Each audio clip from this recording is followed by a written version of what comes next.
All right, well, I'm hoping it says it's recording, that you can hear me. This is a lecture on how to navigate the Federal Reserve Economic Data website, in particular to show you where you can get pretty easily the macroeconomic data that is required for the homework for the data collection and analysis assignment. So briefly, let me go to Canvas real quickly, show you the assignment, and then I'm going to take you right to the FRED website. I am going to from there show you how to make some graphs really quickly, what to look for, some tips, suggestions, and so on. Then lastly, I'm going to take a graph from that FRED website, copy it, paste it into a Word document, and this is what you will be doing. You will be presenting your graphs in a document, in one document. Don't send me a bunch of graphs and your analysis separate. It should all be in one piece. And you can save that either as a Word document or as a PDF or whatever Word program that you use. You'll be uploading a single file that will include your graphs, and beneath each graph, you will have your discussion, at least a paragraph of analysis. And that's pretty clear in the directions. If you're not clear, please reach out. So let me quickly share my screen with you, if this works, okay. And so I'm going to go over here. I'm going to share this screen. So hopefully you're able to see this screen. To move me over here a little bit. And so here's all my grading I have to do. Anyways, this is the modules section of Canvas. Notice my mouse moving up here next to the name of the class on the top left, next to the eagle. It says modules. To get to modules, you can go through all these blue tabs, these little tabs here, click on modules, and that's where I have organized everything for you. And so you can see, look how much we've done this quarter. We've done module 1, we've done module 2, module 3, module 4 was the test prep. And so here I had organized for you the answers, the practice exam, the answers to the practice exam, answers to the first 2 homeworks as well. So you can check yourself, make sure you're doing okay. A review sheet where I organized the major topics that you should have seen on that first exam, and then the exam itself. So we progressed through this. You should be getting your short answer portion grades really soon, and you'll see how you're doing. Now we're into module 5, the actual heart of macroeconomics, starting with how do we measure, how do we assess the economy. Your textbook talks about the economy like a body, like a dynamic organism. And I think that's a really good analogy. I often tell my students that as economists, we're like doctors, and we have to diagnose the health or the state of the economy. And we don't just take one measure. We don't just take the blood pressure and automatically know what's wrong with the economy. No, we take a wide variety of measures, your blood pressure, your height, your weight, your temperature, all kinds of different things that we would look at in terms of even more advanced tests if we needed to diagnose what is wrong with the economy. So we have a ton of data that we use, statistical measures that we use to tell us about the health and the status of the economy. And that's our macro measures of performance. The big 3 are unemployment, inflation, and the biggest of all, GDP, gross domestic product, okay? And in this exercise, the data collection exercise, homework number 4 that you're going to be doing, we're going to be looking at where can you find that data, and then how can you present it and talk about it in a meaningful way. Recognizing that you're intro students and this is the first time that you're doing it. So hang on. The FRED website is really good. It's the Federal Reserve Economic Data. We'll talk a lot more. There's a whole entire chapter on the Federal Reserve and their role in macroeconomics in particular. But understand that they are an agency of the federal government. They're not a branch of the government. So they're kind of like the Supreme Court, but the Supreme Court is in itself a branch in the sense that the Federal Reserve is autonomous. Just like the Supreme Court is autonomous, right? One president can't necessarily just stack the deck unless all existing 9 Supreme Court justices automatically retired at the same time. And the same thing with the Federal Reserve, the big decision makers who are on the big committee, the Federal Open Market Committee that helps determine monetary policy. The 7 board of governors that make up a big part of that committee are in fact appointees by the government. The president can appoint people to them, but they cannot stack the deck because there are term limits. Unlike the Supreme Court, the Federal Reserve Board of Governors, they have term limits and they rotate every couple years. A term is coming up, and so a single president cannot stack the deck entirely. Anyways, that being said, it's a very reliable, the people that work at the Federal Reserve in particular, at the highest levels doing the policy and preparing the data and everything, they're career economists. They're not politicians. So they're not going to be party driven. They're not going to have party alliances. When I go to school, when I got my PhD in economics, I didn't get my PhD in liberal economics or conservative economics. It's just economics. And so these people that are very experienced in the field have a lot of specialty and expertise. They're pretty reliable. And so the data that you can find at the Federal Reserve is insulated from the effects of politics, and it's not going to change when administration changes from a Democratic one to Republican or vice versa. So it is a very reliable. I want you to have faith in this data. It's the best data. It is also the data that does go to the White House Statistics Briefing Room that is used by the White House for their policy purposes. And so again, they serve the president. They don't necessarily serve the Republican Party or the Democratic Party. All right, anyways, so that being said, my disclaimer, trust the data. Let's go look at the data. And so what I want to do, I want to show you. So here is, you should be, like I said, seeing this. Let me open up, actually I have it already opened, the assignment. This is what it looks like, a data collection and analysis exercise. You're going to answer these questions, and there's 8 of them, all 8 of them you will answer. Follow the directions for each one separately. You'll be either presenting a chart or a table or a graph for each question, I believe, except for maybe the last one. No, actually, I think they're all have a separate graph. Now they've changed it. And then you'll be talking about that graph and then going on to question 2 and so on. And present it all in one graph. I don't need 8 pages or 8 separate documents, for example. So, all right. So this is what the assignment looks like. In the first place, I give you a bunch of sources where you can go for reliable macroeconomic data. The Federal Reserve Economic Data website.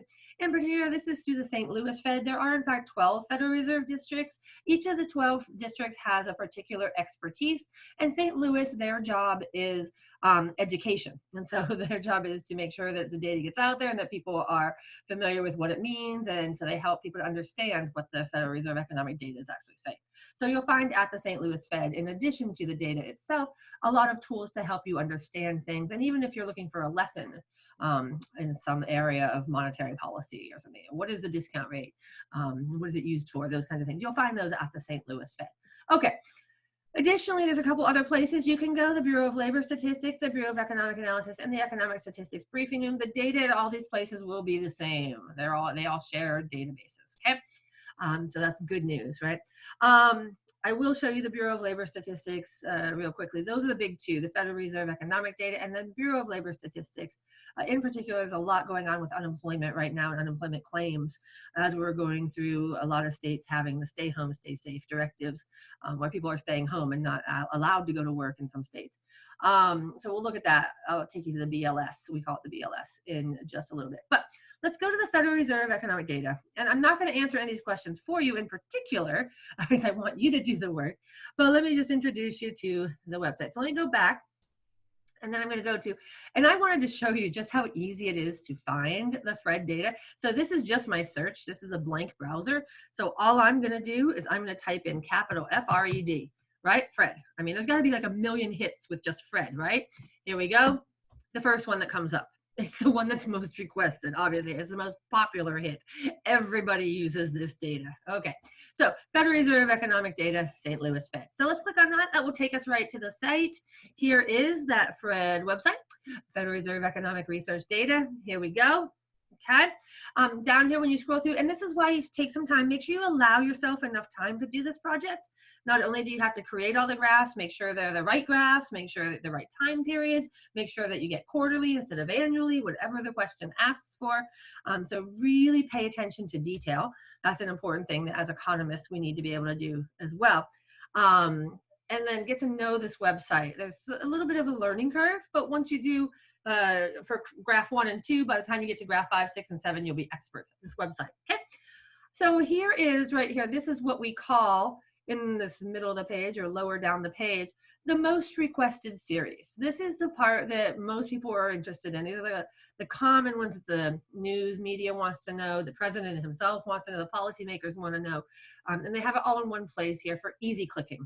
So, for example, let me just go to the big one. Let me go to GDP. And you are going to have to do GDP. That is one of the sections of this analysis. So I don't want everyone, I'm not even going to look at what the question asks you. I'm just going to click on GDP. So if I click on the GDP here, ta-da! The really cool thing about this website is it brings up the graph for you. You do not have to export this data into Excel and make your graphs from there. Of course, if you want to, if you're interested in doing that, and one of the reasons you might want to do that is if you have a statistical background, you've taken a statistics class, once you get that data into Excel, you can play with it. You can perform some regression analysis, some ANOVA, you can make all kinds of different graphs with it, different graphs, and put the graphs on different axes, whatever you want to do. Say this is a line graph and you wanted to do a scatter plot, or you wanted to do a bar chart or something like that. By exporting it into Excel, you can do that. Those are more sophisticated tools that you are not by any means required to do for this project. If you have those extra skills, you want to show off, you want to practice those skills, by all means, please feel free to provide more than what's asked for. I love it when students do that. They take what they're learning in other classes or have learned, or the experience they've learned maybe working in a job as a data analyst or something, and they want to practice it with this project. Please feel free. I would love that. And you can do that, by the way. Let me move my little image out of the way here. I don't need myself anymore.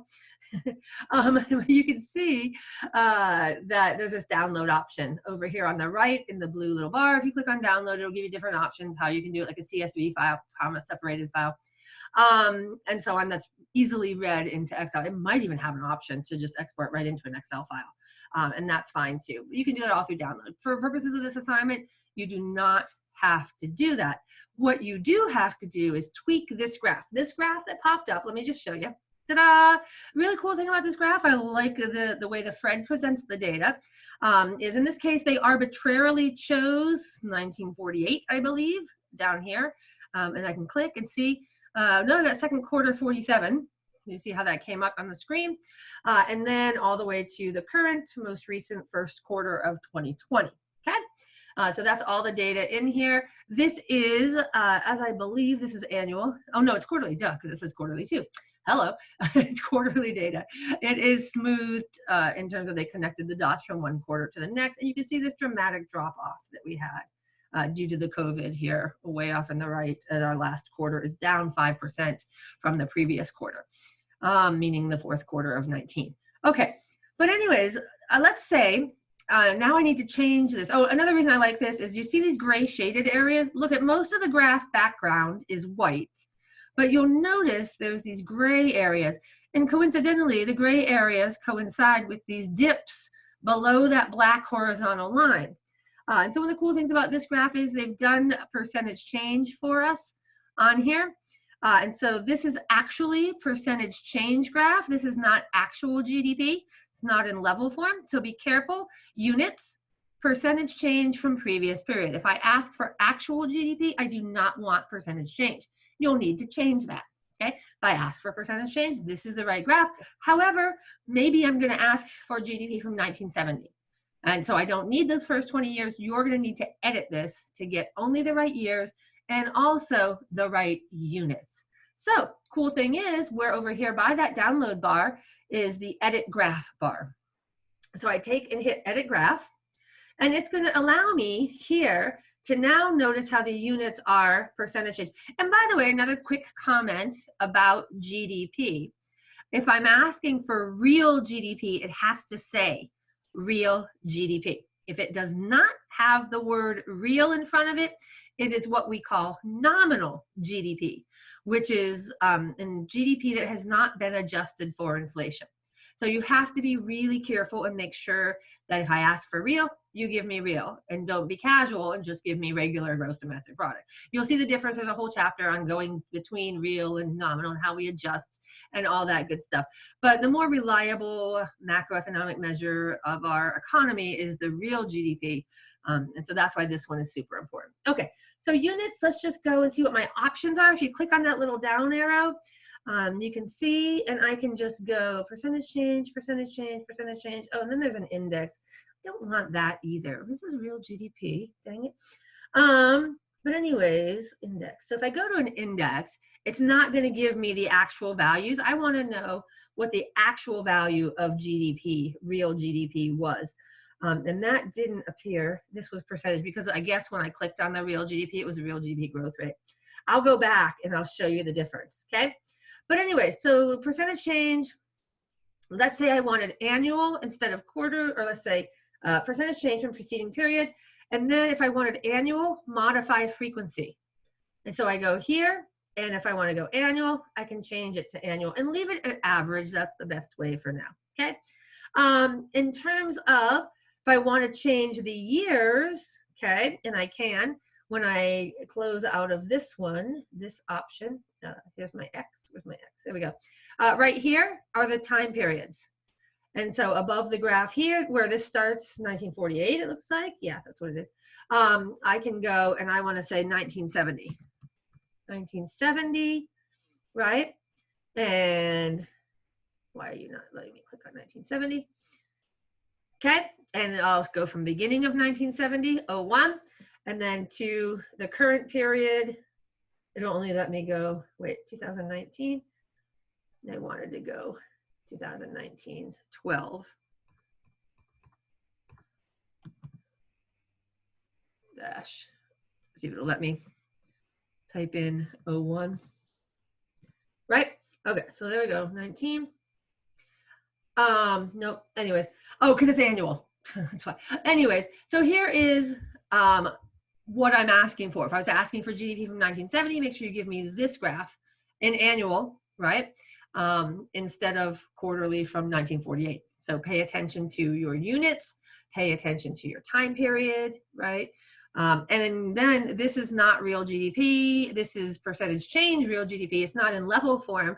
For example, our GDP should be over $20 trillion in nominal value. Let me go and look, and I'm going to search, Fred, for real GDP, real gross domestic product. And I don't want the percentage change. Here we go. Much better. This one is now billions of chained dollars. And what that means, it's been adjusted for inflation. Again, real GDP is expressed in some other dollar value than the current year. This is 2012 dollars. Real GDP, first quarter of 2020 was only 19 trillion, as you can see over here on the left. Okay, this is level form, as opposed to percentage change. You pretty much know you have a percentage change graph when you had that black horizontal line going through the middle, because what that meant was areas above were positive percentage change and areas below that black horizontal line were the negative. In this case, this is showing an upward trend. Our economy has been growing over time from 1947 all the way up until present. And this is, again, a different graph. Notice the recessions, the gray areas. Obviously, the good news, the white areas are a lot bigger than the gray areas. So although we do have these blips in our economy, these recessions, they're relatively short-lived, okay? And they don't occur that frequently, you can see. So we've had a good long expansion period since the Great Recession, which is a little thicker. You can see why it was called the Great Recession, a little thicker than the last couple ones, okay? A little more severe of a drop-off. You can see that little cliff going on there that we fell off during 07, 08, 09. Anyways, so this is what's called level form as opposed to percentage form. So make sure that you get the right graph, the right units, and the right time period. Once you do that, let's assume this is the right graph, right? Let me go back, actually. I'm just going to go back. I'm going to type in inflation. Look at inflation real quickly. See what it brings up. Are you searching? There you are. Okay, it's going to bring up all these different options. I'm just going to use, oh, here's one. You can use the CPI, and when you do percentage change, there we go, that looks like inflation. Okay, and this is percentage, okay? So it's already in a percent form. You don't need to transform it in any way, right? This is already says units, percent. This is annual. I just want to play with this. Let me just go to quarterly. Oh, it didn't give me that option, dang it. If I would have done CPI, I'll bet I could have. Let me go back. If I do CPI. Now, this is inflation, not to confuse you. If you had done on that front page where the most requested series was, you can go to the CPI. And from here, you can now, this is level form, like the GDP. See how it's this level, smooth, there's no black horizontal bar, okay? This is the actual value of the CPI. We'll talk about what that means. There's a whole chapter on this coming, right? But just so you can get used to seeing what it looks like. If I go to edit graph and now do percentage change, let's do percentage change. Just see what this one does. Monthly, and this one's a little bit crazier. Let me do quarterly. So now I can do quarterly inflation rates. Okay, so this is now quarter. Once I've done percentage change, it becomes inflation. And then quarterly is a little bit, has a lot more variability to it than those smoother ones that you saw when we just did annual inflation. So you see a little bit more movement of our prices when we look at it quarterly. So let me leave it like this. So this is now the inflation, even though it says consumer price index, because we've done the percentage change, we've transformed it into a measure of inflation, okay? You can notice the recessions. Notice what inflation is doing during recessions. It can be high back in the 70s. Inflation can be really low back here in this latest recession. Keep that in mind. I think there's a question about that, just a hint on your assignment. Okay, so now I've got my graph. I've got it the way I want it. Let me move me out of the way a little bit here. Ooh, put me up there. Okay. Now, how do I get this graph, this beautiful graph? It's already been created. I don't have to do anything. I don't have to put it in Excel. I don't have to change it. Well, you are going to annotate it a little bit, hopefully. My A and B students, like I said, will want to annotate this a little bit. A C student, this is sufficient as long as you can get it into the Word document and then provide some analysis. That's an average level of understanding of these data right now at this level where you are in just being introduced to macroeconomics. That's absolutely fine if you're looking for that average score. But if you're looking to get those B's or those A's, I'm going to show you what you can do to amp up your project just a little bit more excitement to them. Okay, so I'm going to go into a Word document. Dun, dun, dun. So that graph looks great. I'm going to open up a new Word document where I'm going to do my work. Oh, I don't want to do recent documents. I'm going to do a new one. Here we go. Oh, wait, new. I'm going to open up a new document. Da-da-da. I'm going to do my data. Give it a nice title, please. Don't just say my data collection project.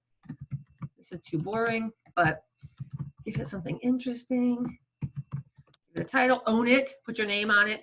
All right, so then I'm going to do question 2. I think question 1, you have to do a table, and you would do insert table here in Word, right? You do insert, and then make a table, and then you would do your years and your value of the car, and then the percentage change, so you do a table like that for your first part.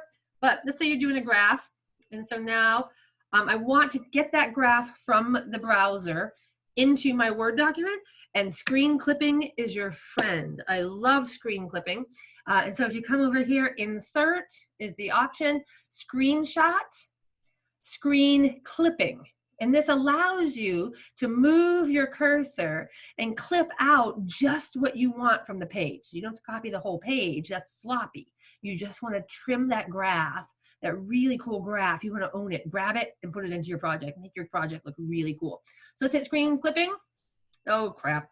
It goes to the last document that you got open, which was the project itself. So I'm going to go back. Now this is the last screen that I looked at. So now I'm going to go back to my Word document, try this again, screenshot, screen clipping, ta-da! Now this comes up. Now I'm going to take my square or my X here, my crosshairs, and I'm going to trim my beautiful, beautiful graph, keeping in the source. So we want to give credit to that source. We don't want to plagiarize. We want to let people know where we got this from. We're not just lifting it and calling it our own, but we're saying, thank you, Fred, for making this beautiful graph for me. So there we go. Ta-da! There you go. Isn't that beautiful? Now it's in my Word document, and now I can save it, right? Save it as a PDF, I would say, because now what I'm going to do is I'm going to add some annotations, some call out boxes, some text, things like that, to point out interesting things that I see. And by the way, title your graph. Oh, it is Consumer Price Index. Oh, there we go. See, Fred even titles your graphs for you. How cool is that? All right, so now you can insert shapes. So I use the insert shapes feature. And let's say I want to put a circle around these 2 peaks over here. This was some really high periods of inflation. Oh, let me do another one. You have to do them one at a time, I guess. And don't worry, it looks bad right now, but I'm going to fix it. Okay, there we go. Showing what we call the twin peaks in the 1970s, some severe cases of what we call stagflation. It was discussed in your chapter. So these are those incidents of stagflation. Go back and read about that in your chapters. But now, look, I've covered up the graph. I can't have that. So you need to edit this. Click on this little edit thing. Or up here, actually, I like going up here. I can do shape fill. Where was I? Oh, my shapes. Oh, edit. Here we go. No. Yeah, where did it go? Design. No. Well, shoot, I just had it. Let me try this again. I'm gonna get rid of you. I'm gonna get rid of you. I'm gonna go back to insert because my option was just there and then it went away with this, the Zoom information is blocking my screen so I can't see it. Okay, so there we go. Now, shape fill, I'm gonna say no fill. There. Shape outline, oh, there, it went away. Oh, cool. Okay, I'm gonna do it in red. Shape outline, I wanna make it thicker. Make it nice and big. Okay, that's exaggerated, but you get the point. Maybe something like that, okay? And so there, now I've pointed something out. I need to tell you what that means. So I'm gonna do shapes. I'm gonna come down to a call out box and I'm gonna say, hey, I wanna, and then grab this little call out so that you're pointing to that. And then you can type in here. Again, you can change the shape fill to no fill. I like that. I'm gonna type in here, whoops, I'm typing in white. So I need to change to black. Oh no, that's not what I wanna do. Hold on. I wanna change my text to black so that when I'm typing in here, oh, right, something like that, okay? And you can change the size of your font as well. But there you go. Now we have a call out box calling your attention. And you could do the same thing for another version of that. You could call the Great Recession. Let's say I wanted to call out the Great Recession down here. Use a shape, right? I can do, again, fill, no fill, change the outline to green, something like that, right? And you can insert in terms of your call outs, or there are text boxes as well. You could do insert text box. I like the call outs because it has the little arrow thing on it. And so here I would go, hey, look, right? Now I would type in, I would get rid of the fill, right? And again, I would make sure I'm typing in black. But I do Great Recession. Anyways, my text is too big. I would call out, I'd say black. And great. Well, I have to play with that, figure out why it's not typing in black, but you can figure this out. Highlight. Weird. There we go. See it is? There it is. Just to play with it just a little. Oops. Anyways, my computer's being slow. Sorry. That would be Great Recession. I would type in. Yeah. And so there you go. Okay. So you could have these call out boxes. You could also do an arrow. Let's say, and that would be more for like GDP if you wanted to show, but use an arrow. Hey, look, it was rising. Right. You can change the color of that. Make it purple. Make it bigger. And so on. Okay, you can use these directional arrows, these call out boxes, circles, all that good stuff. And those are called annotations. You're showing your reader a little bit more on the graph itself, making the graph talk for itself. Now make sure that beneath your graph, then you're gonna go and you're gonna type your analysis. So you're gonna go insert analysis here, blah, blah, blah, blah, blah. And talk about what you've called out. Talk about stagflation. What is stagflation? What time period are we talking about here? Call it out. Refer to your graph above in this textual analysis. So really have a good time with this. Do the best you can. I know that you're just beginning economists. You're not going to be experts, for example. And if I do notice stuff that's almost too technical, I worry about whether you found that on another website or something. Don't do that. Don't plagiarize from another site. Use your own words. Be descriptive. But yet be professional. So use a technical voice, college level writing. Do not use contractions and try as much as possible to avoid first person pronouns like I, me, my, our, we. Those pronouns, avoid them altogether. You do not need to say, I think, I believe, I feel. Everything in this paper should be what you think, believe, and feel. So that, in fact, is redundant, okay?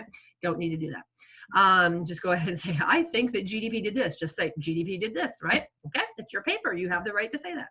And it sounds a lot more professional when you own it. So please take that into account when you're writing this. Use a formal voice. Don't be informal. No emojis.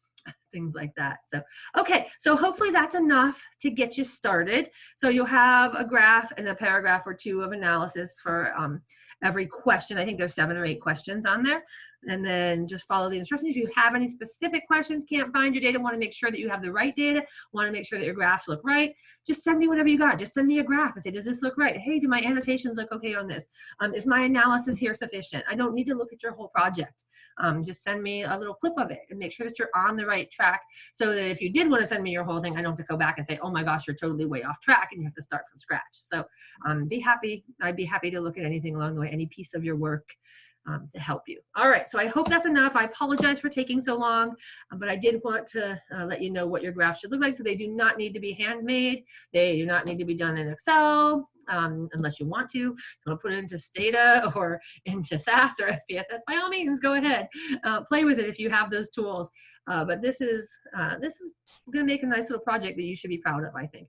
It's not due this Friday. It is due next Friday, the 15th by midnight. So let me know if you have any other questions, and I'll be posting your next reading quiz pretty soon. You should be working on the reading quiz for chapter 5, and I'll be posting chapter 6 real soon. All right, let me know if you have any questions. Good talking to you guys. I miss ya. All right, let me see if I can get tuned off here. Zoom meeting.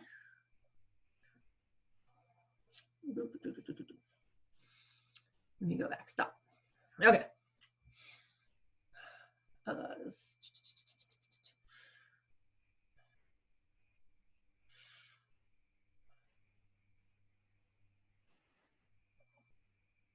Recording.